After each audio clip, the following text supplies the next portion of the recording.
LifeLock, how can I help? The IRS said I filed my return, but I haven't. 1 in 4 tax-paying Americans has paid the price of identity fraud. What do I do? My refund, though. I'm freaking out. Don't worry, I can fix this. LifeLock fixes identity theft guaranteed and gets your money back with up to $3 million in coverage. I'm so relieved. No problem. I'll be with you every step of the way. 1 in 4 was a fraud-paying American. Not anymore. Save up to 40% your first year. Visit LifeLock.com/podcast. Terms apply. Are you a lifelong fan of General Hospital? Are you a new fan who wants to know more about the history of the show? Do you enjoy talking about the show with others? Do you find yourself yelling at the TV? Is your self-care an hour a day in Port Charles? If so, we invite you to join hosts Amanda Kimmel and Shannon Coach at the place where all the hidden conversations take place and secrets are revealed. Meet us at Pier 54, a General Hospital fan podcast. Hello. Hi. Welcome to the Port Charles 411. Today is part 5 of Lila Quartermaine. It's just really going to be 1997. So what you're saying is I said, let's do this for Mother's Day, and it's going to take us to past Father's Day to finish it. Oh, I love you and your deep dives. It's just been so enjoyable. And you know what, though? Okay, so the very last day, I need to write this down. Hold on. The very last day, we will read the super short write-up. That's fine. Whatever. That they had for her, because I'm just going to bring up the point that we did not have something to record that day. And so I was like, here, short and sweet for Mother's Day, all about Lila. Here is a 6-paragraph overview of her. And you were like, no, let's get into it. And here we are into it. Well, it's giving you more time to work on Bobby. So yes, true. But, and I mean, I love hearing about Lila because she's awesome, but I just think it's funny. Yes. All right. I think we're going to go into 8 episodes, I think. So, okay. All right. Just made myself a note in my 8-episode document to read the write-up. All right. So let's get back to 1997 was really just, she was in a lot of side. She was involved, obviously. So they were dealing with AJ's drinking because this is right after, Jason's accident, and AJ kept going in and out of sobriety. And Lila just let him know that she believes in him. And then we really didn't see anything from her until September, where Edward, along with Alan, wait on Brenda, trying to keep her mind occupied. Edward tells her that he's having a yoga instructor come to the house. Lila berates him for overwhelming Brenda with activities she hasn't even chosen. Brenda leaves the room, and Alan comments on going to pick up Emily from the airport. Lila suggests that Brenda move to the gatehouse until Ned gets home. This way, she has all the privacy that she needs. Emily tells Lila she wishes that there was something they could do for Brenda, and Lila lets her in on a secret. Brenda is alone in the gatehouse when the bell rings. It's Lila and Emily. Lila says that she has a visitor, and Lois appears. Aww. Lila and Emily take Brooklyn, so baby Brooklyn, from Lois so that the two girls can spend some time alone together. So I don't know what was going on with Brenda. I forgot to go over and check that out. But yeah, so they wanted to cheer her up. So Lila arranged for Lois to come into town and make Brenda happy. That is so sweet. And then in November, Emily asked Jason how I thought this was funny, even though it wasn't Lila. Emily asked Jason how Edward and Lila have stayed together so long, and Jason replies, I figured it was the sex. And Emily starts laughing. That is not a thought you want to have about your grandparents. No. So then in 1998, in January, Edward then proceeds to talk Emily into inviting Jason to her party.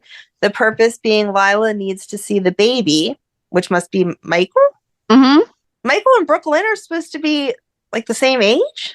Michael was first birthday. Okay. So Brooklyn would have been, Brooklyn's maybe probably like a year or two older. Huh. I thought that Michael was older than Brooklyn. You never know whenever they need to flip-flop, so. Well, but I didn't remember how that timeline went. Anyway, Emily agrees to ask Jason and calls him to see if he will attend. Jason at first tells her no, but after Robin's coaxing, he agrees to slip in just long enough to let Lila see her grandson. Jason lets Lila hold the baby while he suspiciously eyes the Quartermaine men. Alan takes the baby from Lila, and Jason tells them it is time for he and the baby to leave. A few days later, Lila sees Jason and apologizes for the Q's behavior. However, the following week at Michael's baptism, the Q's walk in, interrupting it. They start to argue, and Jason yells at them, saying, "This is a church." The Q's tell Jason they have a right to see the baptism because the baby is their grandson. As they continue to argue, Lila calls Jason over and asks him if they are all quiet, if they may stay to see the service, and afterwards. Jason may kick them all out. And afterwards, Jason may kick them all out. Jason agrees to let them stay, but tells them no one is getting near the baby. And then I love how Lila always just tried to play peacemaker. Yep. And was always about the greater good. If everyone can just shut up, we all want to see this. Right. She kept them in line. She's like, what are you guys trying to do? You want to hang out with the baby. You want to see the baby. You want to be here for the baby, but you're going to come into a special event and start causing chaos? No. Exactly. So then in February, there was more fighting over Michael. Jason only allows Lila and Emily to go into the penthouse. Edward has paid off a waiter to let him know if Carly stops in. Edward and Lila just happen to show up. Edward tries to talk to Carly and Lila interrupts them. Edward acts like he just ran into Carly. He gets up to get a car to take Lila home, and when he passes the waiter, he thanks him for informing him that Carly was there. Lila tells Carly she's no fool and that she should not underestimate Edward. He'll want her to betray Jason, and if she does, she will have to deal with that. Lila leaves and asks the same waiter to use her private home number next time. It's quicker, and Carly looks confused. And then in September, Jax told the Q's of Brenda's death and told Lila that Brenda respected her more than anyone. And then in December, the Quartermaines were fighting about Michael's birthday. So I did just look. Michael was born in 1997. Brooklyn was born in 1996. Oh. Michael's birthday has been revised to 1995, then 91, then 89, then 92, back to 91, then back to 92. So he's only 31 years old because that's still bad. Hold on. 92. Yeah, because he'll turn 32 New Year's Eve. So then Brooklyn was born in 1996. So she's technically almost 2 years because he was December 1997. She was October 1996. Okay. But then it was revised to 1986. Brooklyn is 37 and Michael is 31. No. So that's where we are.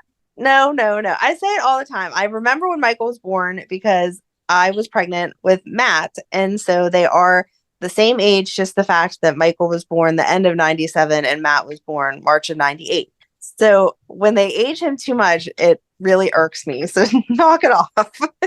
I mean, his is only really 5 years. Hers is 10. Yeah, that's crazy. And how are you aging her back to the 80s when Ned and Lois weren't even on then? Yeah. But whatever. We know it's a soap and it happens, but I just don't like it. Right. So then Emily was invited to the birthday party because she is his godmother. So I'm sorry, the party that was being mentioned earlier then... Oh, no, I guess that would have been maybe that was Emily's birthday party. Yeah, it was Emily's birthday party because they were inviting him to come. Yes. Okay, I'm sorry. Yes. And then for this one, for Michael's first birthday party, Emily was invited because she is his godmother. Edward says that Carly has an obligation to them as a family, but Lila says that is nonsense. Even Jason doesn't feel an obligation towards them as a family. She tells Emily to go and have a good time. Edward starts to make plans to accidentally happen to be near the cottage. Emily tells him to go ahead. Jason doesn't live there anymore. Emily explains that Jason is sending a car for her and she leaves. After she is gone, Edward turns to Lila and starts to say something, but she stops him. Lila tells Edward not to insult her by asking her to take a little nap. She tells him that when Jason throws him out, to please ask if the snowsuit that she sent fits Michael. So I thought that was yes. She's of course upset about it, but she understands or respects. She's not going to rock the boat anyway. Right. She's not going to rock the boat. So then a few days later, they were discussing the auction. And this was the auction where they were like auctioning off dates with men for New Year's Eve, I think it was. Mm-hmm. And originally Lila declined to go, opting for a quiet New Year's at home. But then she changes her mind and goes to the auction. And I will flip you around so you can watch this.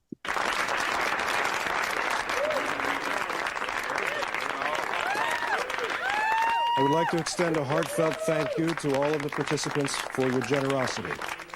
Enjoy your evening. Excuse me. We're not quite finished. Mrs. Lila Quartermaine would like to make a preemptive bid of $50,000 for the bachelor of her choice. Lila?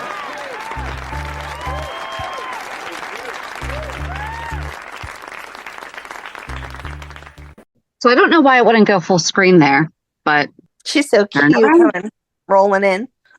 So then she didn't pick Edward as her bachelor, but then Edward winds up with Liz. And so Edward tells Liz that he has spent the whole night watching her watch Lucky. He tells her to make Lucky come to her. He tells her she is so charming, it almost makes up for Lila's betrayal.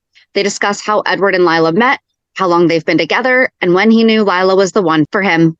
Edward tells Liz that Lila completes him, and this is such a sweet clip. So we are just going to watch this too.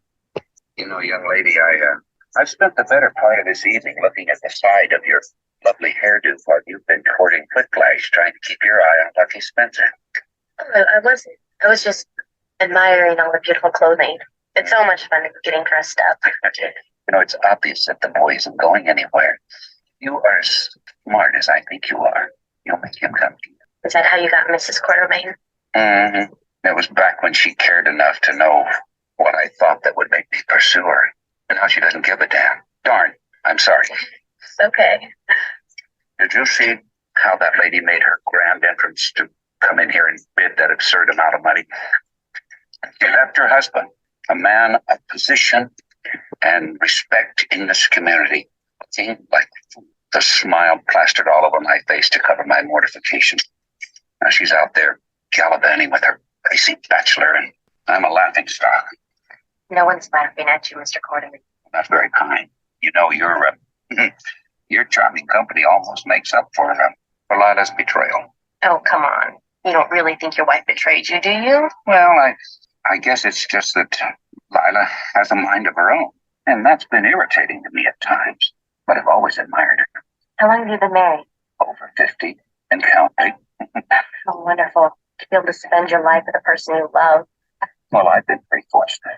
It hasn't always been wonderful. Lila deserved a better husband than she got, and she had a right to better treat me, too. But I've always loved her, and I always will. Did you know right from the start? Well, yes, because you see, Lila is the kind of a woman who completes me. She was really my better half. No, see, we were lucky enough to find the kind of love that happens only once. And if you fight for it, it lasts. I just love how he talks about her, though. And I think that really gives, because we've been trying to explain how she kept him in line. Right. You know, and yeah. And then, you know, they go on to then Lucky and Liz do get back together. But Lila is shown with Jason and Michael. She went over to the garage to spend her New Year's with them. He tells her he wants to teach Michael to be what he wants, like she taught him. Aww. Lila says the look on the faces of men at the auction was worth it. And that just, I love it. Yep. Dropped a quick $50,000 and then right. Woo. I'm so glad that Lila was able to take that step back and form a relationship with Jason as the new Jason, because it would have been awful if they had just all been alienated. And then that's what helped Monica end up getting to have a relationship with him, and everyone else kind of fall into place. So, because if it had only been Emily, it would have been, well, she's a child. She doesn't know. She's right. And she would have just continued sneaking around to see him. She wouldn't have, brought him to her party and that kind of stuff. So it was really Lila being like, yeah, we'd all like to get to know him, or at least I'd like to get to know him. So It's just sweet. But also, Jason was getting to know himself, and not in the delayed maturity way, he was in a tragic accident that caused some serious brain trauma and he doesn't remember a single thing about who he is. Right. Like he has to figure out his life. And they tried to just make him who he was. And I understand the wanting to remind the person of who they were. Mm-hmm. But especially where they're doctors. Right. They're doctors. And his doctors are saying, like, look at these brain scans. He's not the same person. Right. So, but yeah, it is nice that basically everyone was able to find a way to have a relationship with Jason. But you're right. If Lila had not taken that stance from the get-go, and if she had just let Edward take the lead on it, it probably would not have gone well, and she respected her husband enough to let him get so far, but then she was not doing it at the expense of another family member. So, yeah, I think that's really it. She wasn't letting family hurt family. Right. So, all right. So that was just a nice, short, sweet little bit of, that was 2 years. That was 97 and 98. Not our fault that there wasn't more going on, but I promise next week is going to be so juicy. All righty. Well, join us on Monday as we recap this week's shows. Have a good weekend. And we'll meet you at the pier. Bye. Bye. If you enjoyed today's show, we invite you to go to peer54podcast.com to subscribe on your favorite platform. Don't forget to leave us a review. And you can also follow us on many social media channels. Just search for Peer54 Podcast. Also, we are not perfect, so if there is something that we missed or messed up, just let us know by emailing us at peer54podcast@gmail.com.